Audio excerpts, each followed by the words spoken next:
NDAB खौसेथि आफादनि नैथि गायसनथाइ सान।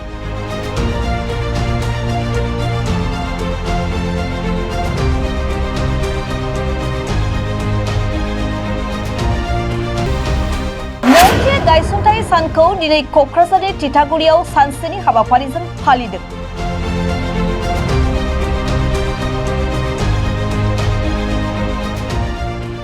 सिगां बोसोराव फालिनाय बादिनो दिनैबो क'क्राझारनि तितागुरियाव थानाय इरागदाव सावराय नब्लाङाव बारग' NDAB खौसेथि आफादा नैथि गायसनथाइ सानखौ फालिदों।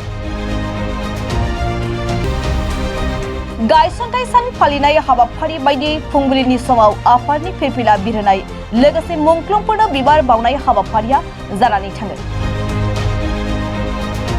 फुंबिलि समाव आफादनि फिरफिलाखौ बिरहोयो बारग' NDAB खौसेथि आफादनि आफादगिरि सिला ब्रह्मआ लोगोसे मुंख्लंफोरनो बिबार बावजेनो आफादनि लोगो आफादगिरि जायख्लं बसुमतारिया।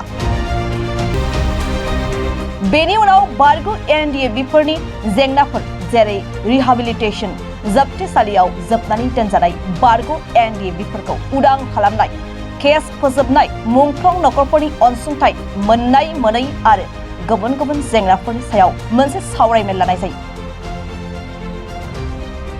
United forum of x NDB আজি আমাৰ দ্বিতীয় প্ৰতিষ্ঠা দিৱস। আজিৰ দিনতে 2022 21 অক্টোবৰ তাৰিখত United forum of x NDB সংগঠনটো প্ৰতিষ্ঠা কৰা হৈছিল। আমি আগতে যিটো সশস্ত্ৰ সংগ্ৰামত আছিলোঁ তেতিয়া কিবা কাৰণত কেইবাটা ভাগত বিভক্ত হৈ আছিলে। তো শান্তি চুক্তি হ'ল। শান্তি চুক্তিৰ পিছত NDB নামৰ যিটো সশস্ত্ৰ সংগঠন এই সংগঠনটো ভংগ কৰি দিয়া হ'ল। ভংগ কৰাৰ পিছত আমি চেদেলি ভেদেলি হৈ আছিলোঁ। আশা ৰাখিছিলোঁ আমাৰ আৰু কৰণীয় একো নাথাকিব।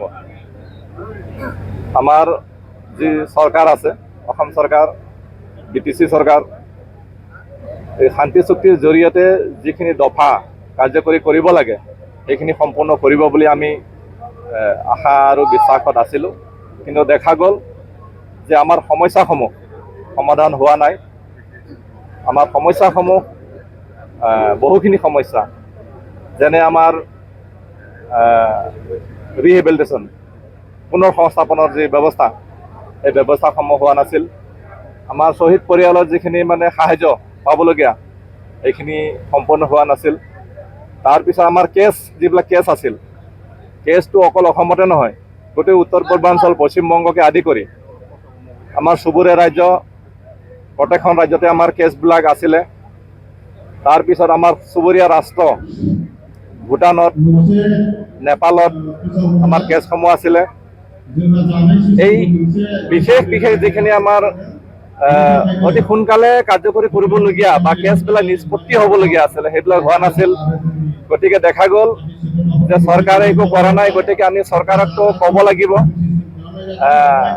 সোঁৱৰাই দিব লাগিব বা দাবী আমাৰ যে প্ৰাপ্য অধিকাৰ সেইসমূহ সাব্যস্ত কৰিব লাগিব। সেইকাৰণে আমি আকৌ প্ৰাক্তন NDAB যিখিনি সদস্য আছিলে প্ৰাক্তন NDAB আৰু NDBৰ লগত জড়িত আমাৰ যিখিনি পৰিয়াল আছে যিখিনি বিভিন্ন সমস্যাৰ লগত জড়িত আছে আমি আকৌ সংগঠিত হৈ একত্ৰিত হৈ আজিৰ দিনটোতে আমি United forum of x NDB বুলি এই সংগঠনটো আমি প্ৰতিষ্ঠা কৰি লৈছোঁ। আমাৰ মাজত বিভাজন তেনেকুৱা একো বিভাজন নাই।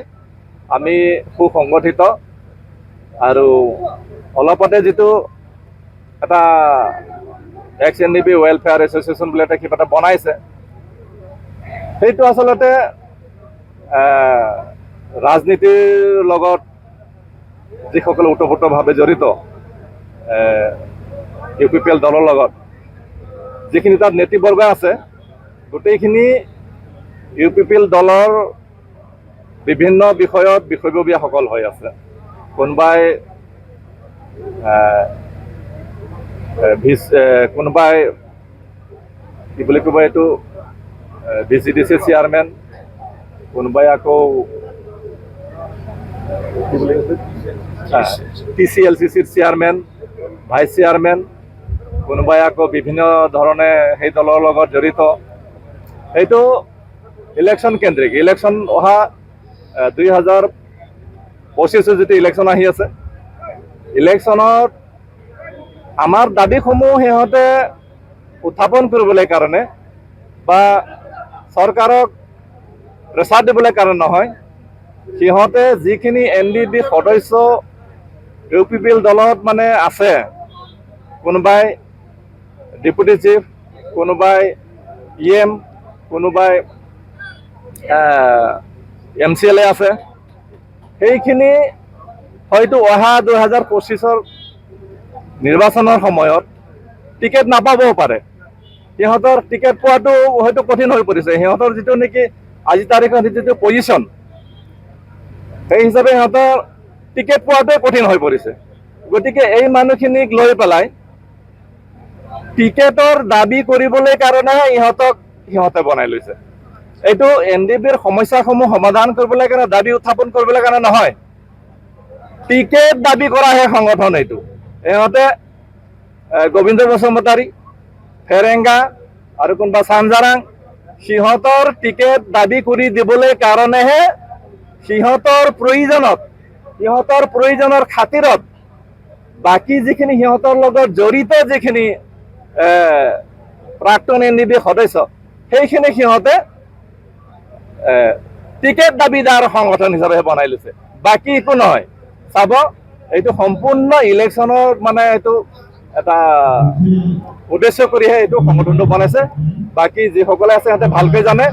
আমাৰ United forum of x NDB, আমি গোটেই অসম, আনকি আমি অসমৰ যিমানখিনি জিলাৰ পৰা আমাৰ NDB সংগঠনৰ সদস্য আছিল, প্ৰত্যেকখন জিলাতে আমি জিলা সমিতি কৰিছোঁ। কাৰ্বি আংলং, গোলাঘাটৰ পৰা আছোঁ, আনকি আমি পশ্চিমবংগতো আমি সংগঠন কৰিবলৈ কাৰণে গৈ আছোঁ। তো আমাৰ লগত প্ৰাক্তন NDB যিমানখিনি জিলাৰ পৰা সশস্ত্ৰ সংগ্ৰামৰ লগত জড়িত আছিল, NDB আছিল, সকলো আমাৰ লগত আছে। আৰু আমি আমাৰ প্ৰাপ্য প্ৰতিষ্ঠা কৰিবলৈ কাৰণে, প্ৰাপ্য দাবী আমি উত্থাপন কৰিবলৈ কাৰণে আমি সংগঠন বনাইছোঁ। আমাৰ যিসকল আজি জেলত আছে, যিসকল ফাঁচীৰ কাঠত উলমিবলৈ কাৰণে গৈ আছে, যিসকলে যাৱজ্জীৱন কাৰাদণ্ডে দণ্ডিত হৈ আছে, যিসকলে আজিলৈকে ফাষ্ট ট্ৰেক আদালতত মানে কেছ বিচাৰাধীন অৱস্থাত আছে, আজি আমাৰ প্ৰতিষ্ঠাপক সভাপতি ৰঞ্জন দৈমাৰী জেলত আজি কাৰাগাৰত বন্দী হৈ আছে, এই সকলোবিলাক আমি মুক্ত কৰিবলৈ কাৰণে আমাৰ দাবীসমূহ সকলো দাবী আমি আদায় কৰিবলৈ কাৰণে আমি চৰকাৰৰ লগত আমি আলোচনা কৰিছোঁ। চৰকাৰৰ লগত আমি বহুল আমি আলোচনা কৰিছোঁ। আলোচনাৰ জৰিয়তে আমাৰ সন্মানীয় মুখ্যমন্ত্ৰী ডক্টৰ হিমন্ত বিশ্ব শৰ্মাদেৱে আমি যিখিনি দাবী উত্থাপন কৰিছোঁ, সকলোখিনি দাবী মানি লৈছে। আৰু সেইটো অলৰেডি মাইনৰ্ছ হিচাপে ওলাই গৈছে, আৰু সেইটো লাহে লাহেকৈ সেইটো আমি ফল দেখিবলৈ পাইছোঁ। 6জন যিটো ভূটানৰ জেলত আবদ্ধ হৈ আছিল, ভূটানৰ জেলত আছে, সিহঁতৰ 24 বছৰ জেলত আছিল। গতিকে United forum of x NDB দাবী কৰাৰ লগে লগে সিহঁতে 8 বছৰ 8.5 বছৰ জেলত থকাৰ পিছত সিহঁতে মুক্ত হৈ আছে। আমাৰ এতিয়া নেপালত এজন সদস্য আছে, তেখেতকো অতি শীঘ্ৰে আমি মুক্ত কৰিব পাৰিম বুলি আমি আশা ৰাখিছোঁ।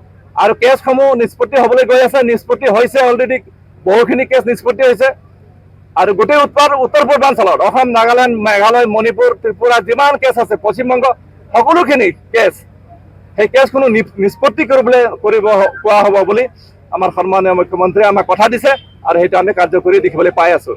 গতিকে সিহঁতে যিখিনি কথা কৈছে, সম্পূৰ্ণৰূপে 100% আমাৰ পৰা কপি পেষ্ট কৰি পেলাই আমি যিখিনি কথা আজি 2 বছৰ আগৰ পৰা উত্থাপন কৰি আহিছোঁ, যিখিনি দাবী আমি 2 বছৰ আগৰ পৰা উত্থাপন কৰি আমি চৰকাৰৰ লগত আলোচনা বিলোচনা কৰি আছোঁ। আমি অসম চৰকাৰ, ভাৰত চৰকাৰ, দিল্লীতো আমি গৈ পেলাই আমাৰ প্ৰতিনিধি গৈ আমি আলোচনা কৰি আছোঁ। সেইখিনি কথা সিহঁতে আমি সংগঠন কৰাৰ 2 বছৰ পিছত, আজি BTR চৰকাৰ 4 বছৰ, আজি BTR চৰকাৰৰ ম্যাদ উকলিবলৈ হ'ল। আজি ম্যাদ উকলিবলৈ সময়তহে সিহঁতে এই কথাবিলাক ক'বলৈ আৰম্ভ কৰিছে। অৰ্থাৎ সিহঁতৰ মাত্ৰ ইলেকশ্যনৰ টাৰ্গেট কৰি পেলাই, বাকী আন একো নহয়। আমি এতিয়ালৈকে কাকো সমৰ্থন কৰাৰ আমি কথা চিন্তা কৰা নাই। আমি নিউট্ৰেল আছোঁ, নিউট্ৰেল থাকিম। ধন্যবাদ। 2025 আমি খেলাটো খেলিম, তো খেলাটো নিশ্চিত। গতিকে সেইটো সময় আহিলে স্পষ্ট হ'ব। ধন্যবাদ।